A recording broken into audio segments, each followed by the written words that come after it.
Good afternoon, everyone, to this topic today, that is on knee pain, causes, clinical examination, and treatment. So basically, I'm Dr. Prashanth R, consultant interventional pain physician at ALLEVIATE'S Pain Clinics, Bangalore.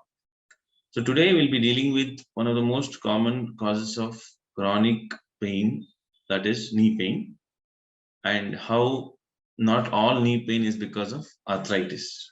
Okay, it depends upon the age of presentation and the type of pain experienced by the patient. So let us just look into it for the different causes of knee pain and how do we go about finding out what is the cause, and briefly about the treatment aspect. So I'll be dealing with the anatomy, causes of knee pain, clinical examination, the role of the ultrasound machine, which is a very important adjuvant in the practice of chronic pain for us to identify the pain generator and to treat it as well. So we'll start off with the history taking. That is, we ask the patient about their condition, how long have they been suffering from, and the various presence of various other comorbidities also play the key role in managing the condition. And that would be evaluating the chief complaint, treatment history, the family history, their occupational history. And then finally, we go into the examination other than the clinical with the help of the ultrasound machine and further into the treatment. Okay, so what are the possible causes for anterior knee pain? That could be because of arthritis, the bursitis, the bursa, as you can see over here in this picture. So these are the two bursae.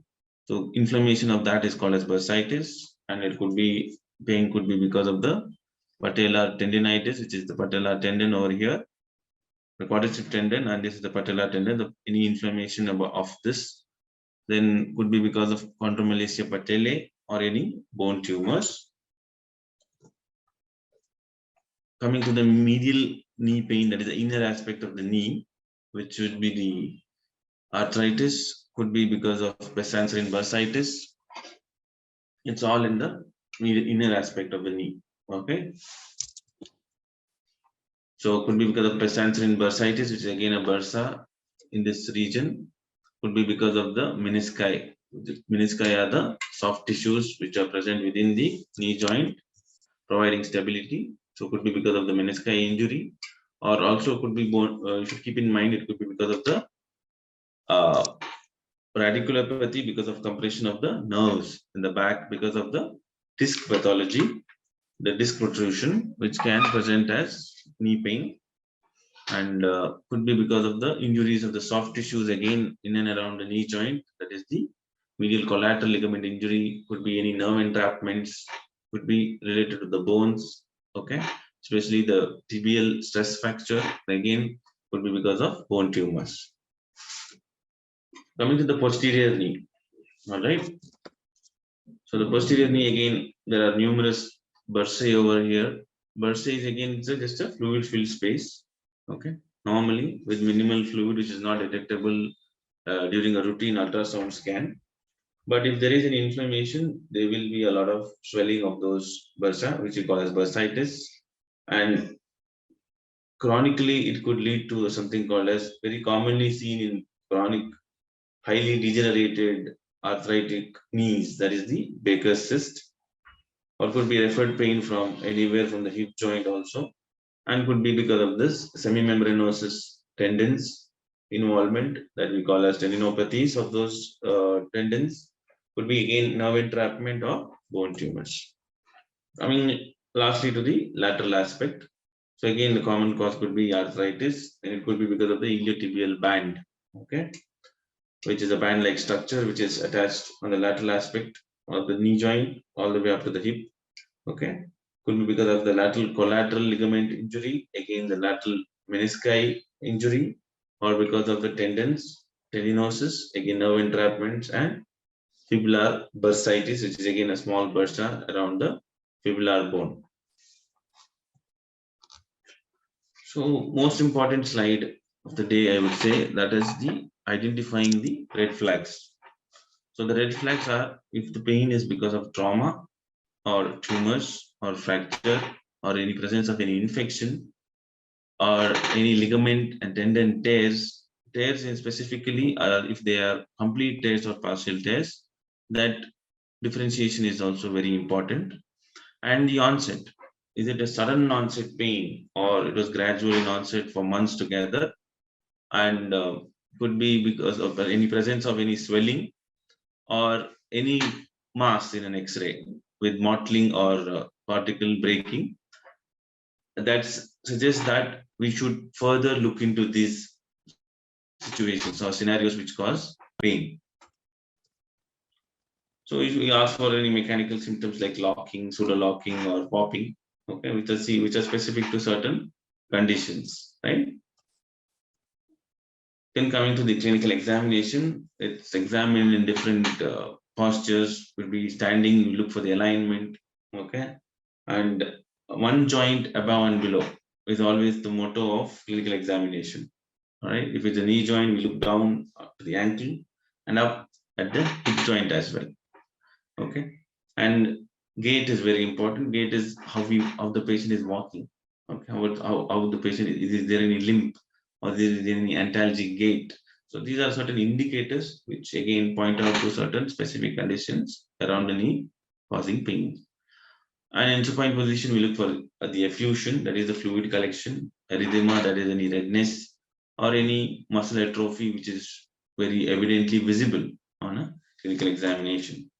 Okay, so these are the different conditions commonly with terminologies which we commonly come across: the genu valgum, the genu varum, okay, the bowing of the knee. Okay, so we continue with palpation. We look for warmth or any presence of any crepitus or any presence of any effusion, which is fluid collection in and around the joint. So fluid collection, that could be because of arthritis, and even in arthritis, it could be because of simple osteoarthritis, or it could be because of the inflammatory arthritis, any one of the inflammatory arthritis. Okay, so then we also look for tenderness, that is eliciting pain as we palpate in and around the knee joint. So the surfaces tenderness could be anywhere present based on the presenting feature.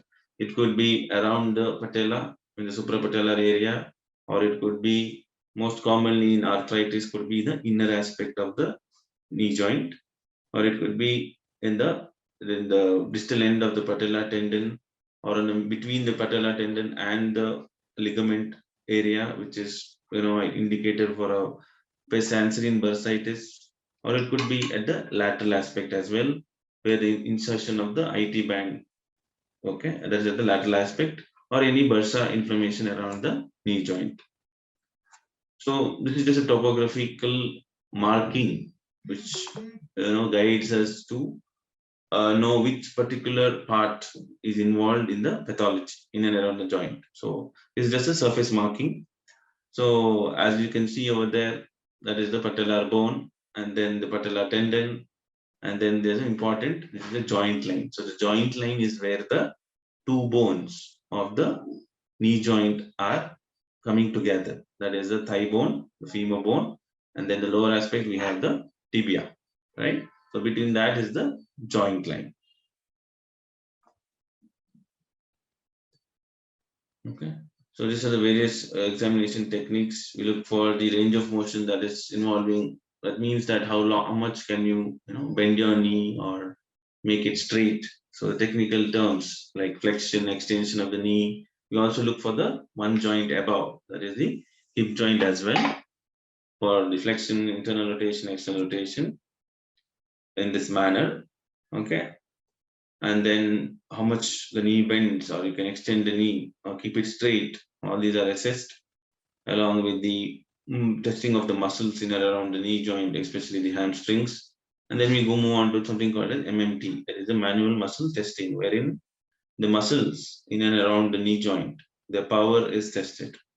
So, and it's also important to know for the other causes of the pain around the knee. It could be because of the vascular involvement. So checking for the pulses, okay, and capillary refill and the gross sensations around the knee, around the skin over the knee joint is also very important. Then we go on to the special tests. We examine for the Q angle, patella compression, basically compressing the bone over the femur, okay, and to check whether you're able to elicit pain. So that is the apprehension sign, that when you're doing something, some testing, is the patient presenting with the same pain which he or she had before. Okay. Various tests, testing for the various ligaments. We are looking for the ligament laxity, the collateral and the medial collateral ligament laxities. Compression test to check for the menisci. All right. So after doing all this, we do come to know about we have a suspicion that this could be the pain generator, and then we have at our, what do you say, the ultrasound, the machine. It's like the stethoscope of the pain physician these days, wherein we are able to, also called as the third eye, because wherein we are able to actually visualize those structures. So as I said earlier, so we discussed all about the structures so far and the causes. So we are able to visualize those particular structures and see the morphology of them under the scan, that is the sonoanatomy. So wherein we follow a certain pattern of examination, wherein we look for all around the knee joint. So it is a very safe technique, this particular scan, because there is no radiation involved and it is very quick to be performed, and it can be done when making the patient utmost comfortable. All right, bedside we can perform this, and kind of gives us a very quick diagnosis of the condition. Not only that, it also helps us in treating the underlying pathology.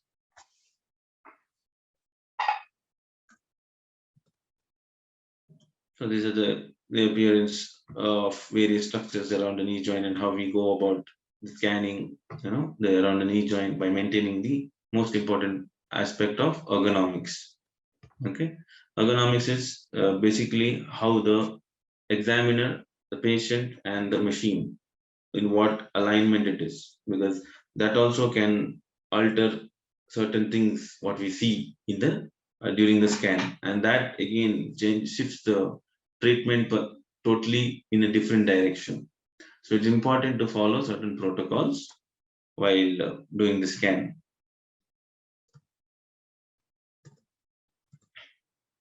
Okay, so in where you're checking in all around the knee joint, we'll perform the scan, looking for the various structures. To see, first of all, we should know about how normally they look, right? Okay, and coming to the treatment per se, I'll come back to these slides again. So most important cause of knee pain, that is the osteoarthritis of the knee. So in general, we do have a classification which is an X-ray based classification, which is followed very much by the practicing surgeons, orthopedicians, wherein based on the gap between the two bones, which is visible in an X-ray, and other presence or absence of certain other findings in an X-ray, the osteoarthritis knee is classified. Because classification is important again to decide about the treatment. So we have another classification here. This is just what we see in under the ultrasound, which again gives us a fair bit of an idea of what stage or what grade of osteoarthritis are we dealing with. So coming to the treatment per se, we have the regenerative mode of treatment, modalities of treatment, and then the pain reducing modality treatments. Okay. So in the pain reducing modality, the major thing is the genicular knee radiofrequency ablation. Okay. So what are these genicular nerves? These are the nerves which are present in and around the knee joint, especially as you can see over here, which are responsible for carrying the impulses, pain impulses from the knee joint. So we tackle these nerves. First, we visualize them under the same ultrasound modality, and then we perform the radio frequency ablation of these nerves. Okay. So this is again these are the studies which were done. Okay. So wherein how again we use the ultrasound probe or the modality, which helps us to identify these various pain causing nerves, and with the help of simple injections over here, as you can see, they are just we are just target guided injections can be performed. Okay, so this is again an example how the ultrasound helps us to identify those structures, because precision is very important in providing pain relief. Okay, so ultrasound is another modality which helps us to do that. So with the help of these landmarks, we are able to identify those nerves and we are able to provide the precise treatment. So the primary treatment with this we are doing is nothing but the radiofrequency ablation of the genicular nerves. Okay, it's a very simple outpatient technique. Okay, which can be performed in very less duration of time and with no admission required. Okay, so this is the appearance of the various other conditions which cause knee pain. So I was just talking about the radiofrequency ablation. So these are the nerves. Okay, this is a pictographic representation. Now, how do we know where it is? We just saw we use the help of the ultrasound machine to identify them, and with the help of these specialized needles called as the Coolif needles. All right. So Coolif is another way of performing the radiofrequency ablation, which is an advanced technique wherein heat impulses are heat is supplied to those nerves, which causes the degeneration of these nerves. Okay, and their function was to carry the pain impulses, so automatically the function is reduced. So that in turn is reciprocated as pain relief in the patient. So regarding the damage which has already occurred, for example, I'm talking about osteoarthritis of the knee right now. So the damage which has occurred to the soft tissues, that is the cartilage, which is also another cause of knee pain in arthritic knees. That is wherein we use the PRP treatment, that is the platelet-rich plasma treatment, where again it's an outpatient procedure where the minimal amount of blood is drawn and processed, and the platelet-rich concentrate is injected direct into the knee joint. Okay, that helps in reducing the inflammation which is there because of the arthritis, and also helps to partly regenerate and repair the soft tissues which have been damaged in these conditions. So out of the various causes listed initially, the most common cause agreed is arthritis, which affects the knee joint. But again, all those causes should be kept in mind, and these are the causes which we look for, and then we exclude these causes, or if they are present together, we simultaneously treat all the issues in and around the knee joint. All right. So this is me performing one such procedure of the genicular nerve ablation. So wherein you can visualize, you can see that we are using the probe. The patient is lying and patient is awake, wherein we provide enough good amount of local anesthesia to provide analgesia during the procedure per se. And then with the help of this machine, we're able to identify our landmarks and the target where we need to perform the radiofrequency ablation. And it is done under this target guided interventions. Okay.